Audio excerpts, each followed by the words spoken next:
안녕하십니까 여러분. 이도영 박사의 건강이야기의 이도영입니다. 그 이전 시간에는 통풍의 첫 번째 이야기로 통풍의 발생 원인 그리고 그 증상 중에서 첫 번째 증상인 급성 통풍성 관절염으로 나타나는 증상에 대해서 설명드렸거든요. 오늘은 이전 시간에 미처 설명드리지 못한 통풍 증상 중에서 몇 가지가 있죠. 몇 가지가 있는데 통풍의 증상 중에서 이전 시간에 설명드린 급성 통풍성 관절염으로 나타나는 증상에 대해서는 이미 설명드렸고, 두 번째로 만성 통풍성 관절염으로 나타나는 증상, 그 다음에 세 번째로 콩팥 기능 이상으로 나타나는 증상, 네 번째로 비만이나 고혈압, 고지혈증으로 인한 허혈성 심장 질환하고,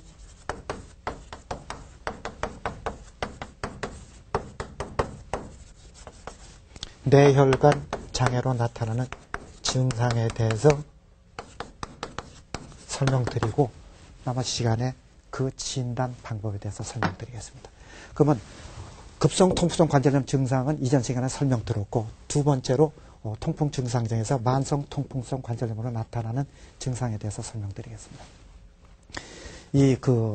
통풍 발작이라는 거는 급성 통풍성 관절염이 바로 통풍 발작하고 같은 말이라고 설명드렸잖아요. 통풍 발작은 관절 내에 요산의 결정이 자꾸 쌓여서 나타나는 증상이니까 통풍 발작의 재발이 반복적으로 자꾸 재발하게 되면은 관절 내 요산은 점점 쌓이고 그 때문에 관절은 점점 파괴될 수밖에 없죠. 파괴될 수밖에 없습니다. 그런데 통풍 발작은 자꾸 재발은 많이 발생하지만 한 번 발생했을 때는 보통 7일 내지 열흘이 지나면은 특별한 치료를 하지 않는 분이라도 증상이 서서히 가라앉아 가지고서는 나중에는 다음 재발 때까지는 증상이 전혀 없습니다. 그러니까 이게 문제거든요. 증상이 전혀 없으니까는 또 의사가 아무리 싫은 소리를 하시더라도 또 뭐 하세요? 또 술 드십니다. 또 술 드세요. 근데 술이 가장 나쁘다고 얘기 드렸잖아요. 그런데 이렇게 지금 설명드린 대로 관절 내 요산이 자꾸 재발이 반복하게 되면 관절 내 요산은 자꾸 쌓이고 그 다음에 관절은 점점 파괴되겠거든요. 그렇게 되니까는 나중에는 증상이 없는 기간은 계속 짧아지고 재발하고 가라앉고 그렇게 되면은 자꾸 재발하니까 증상이 없는 기간은 점점 짧아져 가지고 나중에는 아예 그냥 통증이 지속적으로 유지하게 되거든요. 그거를 만성 통풍성 관절염이라고 얘기합니다.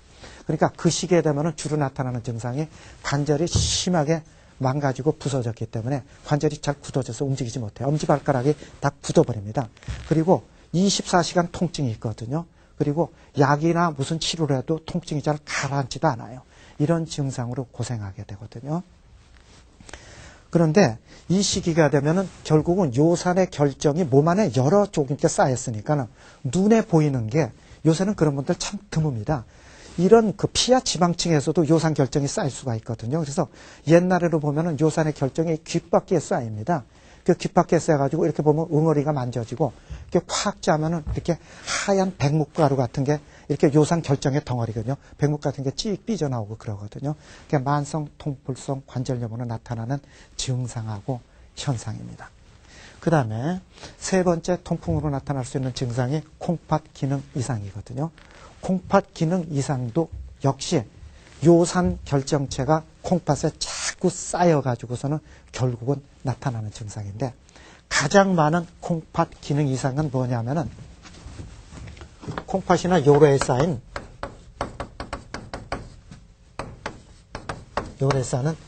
요산 결정의 덩어리거든요. 바로 결석이에요. 신석증, 요로결석 얘기하잖아요.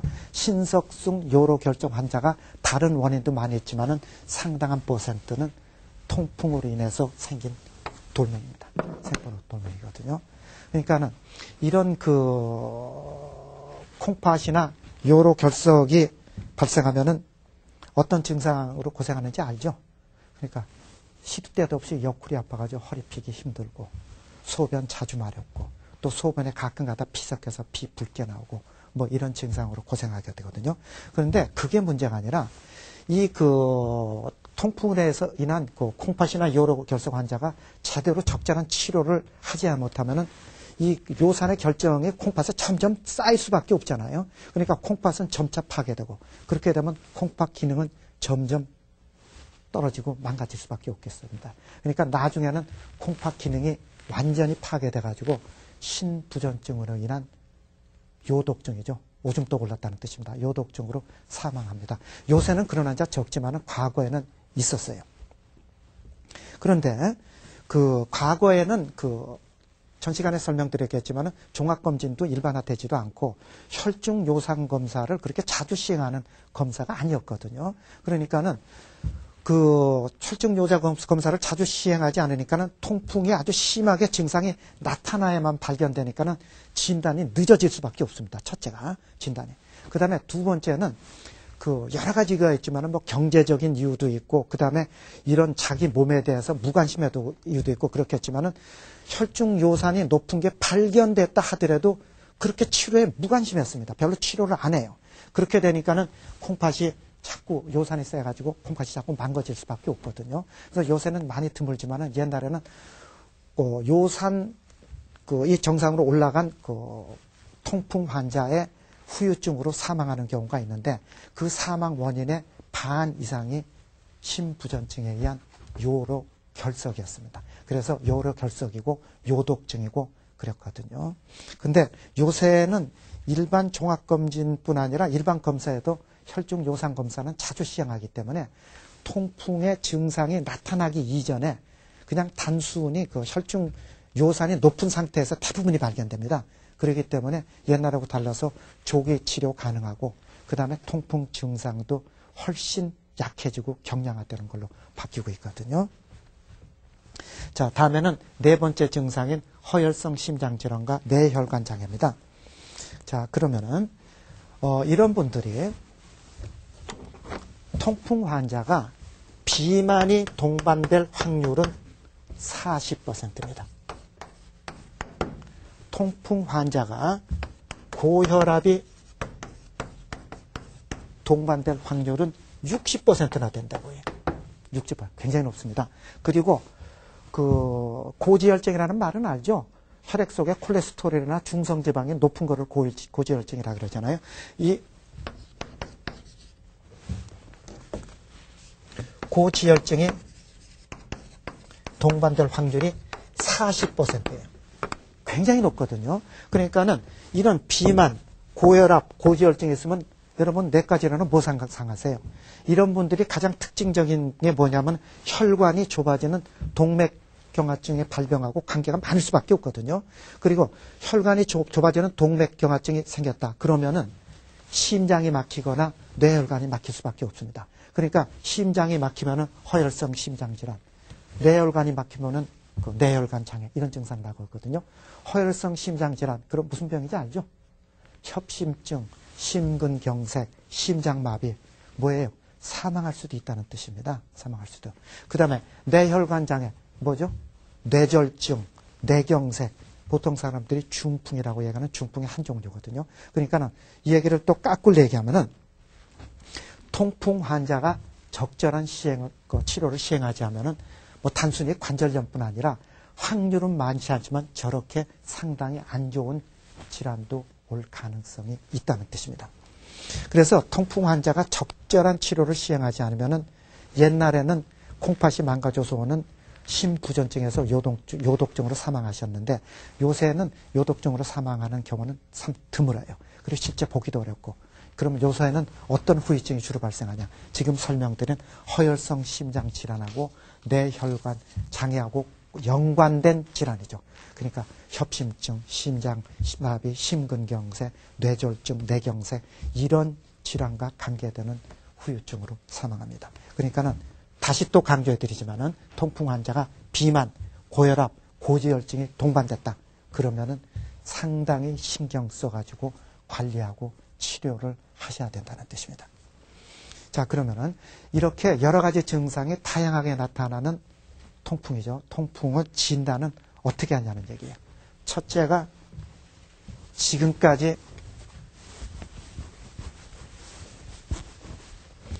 설명드린 이런 증상입니다. 첫째가 환자의 증상이거든요. 환자의 증상입니다.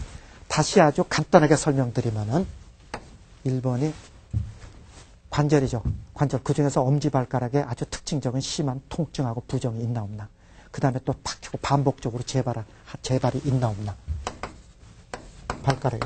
그 다음에 두 번째가 술을 많이 드셨거나 아주 과식 후에 이런 현상이 나타났나 안 했나. 술이죠. 그 다음에 세 번째, 지금 설명드린 비만, 고혈압, 고지혈증, 이런 소견이 있나 없나. 그 다음에 네 번째가 아까 설명드렸잖아요. 통풍의 일부는 유전이라고 그랬잖아요. 그러니까 가족 중에 통풍으로 고생한 사람이 있나 없나. 이거를 설명드리고서 확인해야 되거든요. 그러니까 첫 번째가 이렇게 환자의 증상에 대해서 확인해야 됩니다. 진단입니다. 그러면 진단의 두 번째 방법으로는 혈액 속의 혈중 요산 수치가 정상인지 아닌지를 우선 파악해야 돼요. 근데 그거는 피검사하면 금방 알 수 있죠. 그런데 문제는 뭐냐면은, 통풍이라는 거는 혈액 속의 요산 수치가 높은 게 1차 원인이지만은 가장 문제점은 혈중 요산의 변동이 갑자기 일어날 때 그 증상이 나타난 거로 돼 있거든요. 그러니까 어떤 문제점이 발생하냐면 혈중 요산이 높던 사람이 요산 수치가 갑자기 떨어져서 통풍이 증상이 나타났어요. 관절염 나타났다. 그때 요산 검사는 어떻게 돼요? 요산 수치가 갑자기 떨어져서 증상은 나타났지만은 혈중 요산은 정상으로 나타날 수가 있다는 뜻이거든요.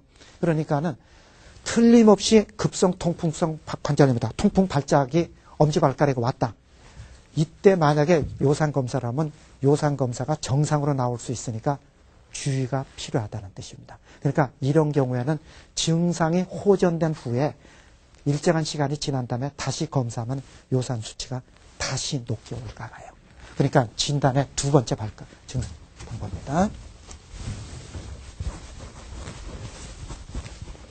첫 번째가 환자의 증상, 두 번째가 지금까지 설명드린 대로 혈중 요산의 수치의 변화를 보거나 요산 수치의 상태를 보는 거고, 세 번째가 콜키신이라는 약이 있습니다. 이 콜키신이라는 약이 관절 통증에 반응하는지 여부입니다. 이 약은 다른 질환에는 거의 반응하지 않고 통풍으로 유발된 통증에만 아주 선택적으로 반응하거든요. 그러니까 어떤 환자분이 통풍 관절염 의심된다. 통풍 발작 의심된다. 그래서 이 콜키신 약을 썼는데 증상이 싹 없어졌다. 그러면은 이거 통풍이네 하고 강하게 의심해야 된다는 뜻입니다. 그리고 네 번째로 가장 확실한 진단 방법인데, 통풍 발작이 발생한 관절이죠. 관절에서 주사기로 관절액을 뽑아요. 뽑으면 그 속에 뭐가 있겠어요? 요산의 결정이 침착해서 들어가 있는 게, 녹아 있는 게 보이잖아요. 그러니까 관절액을 뽑아서 요게 요산의 결정체를 현미경으로 확인하는 겁니다. 가장 확실한 진단 방법이에요. 가장 확실한 진단 방법인데, 지금 설명드린 이외의 진단 방법이죠. 환자 증상, 혈중 요산 수치, 콜키신 반응 여부, 이거 가지고도 충분히 진단 가능하기 때문에 자주 시행하는 검사는 아니에요. 자주 시행하는 검사. 자, 지금까지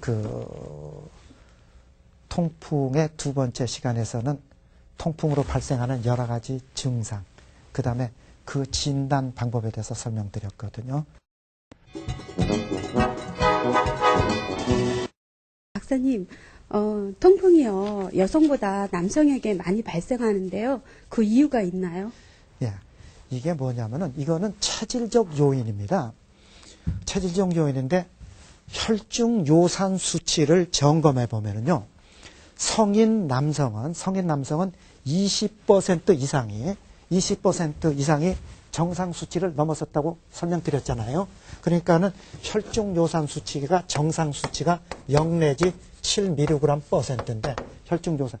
성인 남성은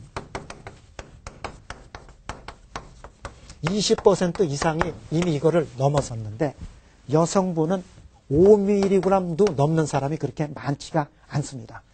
그 이유는 모르겠어요. 통계적인 이유거든요. 식생활하고 관계 있을 수도 있고. 그런데 여성분은 그 혈중 요산의 수치가 나이가 들면서 서서히 증가해가지고 폐경기가 넘었으면은 혈중 요산이 제법 올라가요. 남성하고 비슷하게 됩니다. 그리고 그 중에서 아주 드물지만 일부는 혈중 요산이 7mg을 넘는 분도 있지만은 여성분은 폐경기 이후거든요. 그러니까는 다시 얘기 드리지만은 통풍성 관절염도 좋고 통풍의 증상은 혈중의 요산 수치가 높고 그게 요산이 몸 안의 조직에 쌓여서 발생하는데 쌓여서 축적되는 기간이 길어야지 증상이 나타나는데 여성분은 폐경기 이후에 가끔가다 그렇게 쌓일 정도니까 쌓여봐야 쌓이는 기간이 그렇게 길지 않으니까 증상이 나타나기가 힘들다는 얘기거든요. 그래서 혈중 요산 수치하고 관계가 있지만 어떻든 여성분한테는 진짜 참 드뭅니다. 참 드물어요. 자, 그러면은 또 그 다음 질문 있으신 분 계신가요? 네, 비타민C를 과다 복용했을 때요, 통풍이 더 잘 걸린다고 하던데요. 사실인가요? 예, 그 질문은 전에도 딴 분한테 그 질문을 제가 받아본 적은 있습니다. 그러니까는 일반적으로 비타민C 많이 드시면 관절의 통증 유발시킨다 그러는데 실제 이론적으로 통풍하고 비타민C하고는 아무 연관관계는 없습니다. 그러니까 비타민C를 많이 드신다 해가지고서는 통풍 발작이 발생하거나 안 그러면 관절염이 또 다시 재발할 가능성은 이론적으로는 없습니다. 이론적으로. 그러니까 이도영 박사의 건강 이야기, 오늘은 통풍의 두 번째 이야기였거든요. 그러니까 다음 순서는 통풍의 세 번째 이야기로 그 치료에 대한 이야기를 가지고 여러분을 모시겠습니다. 여러분 다음 그 시간까지 안녕히 계십시오.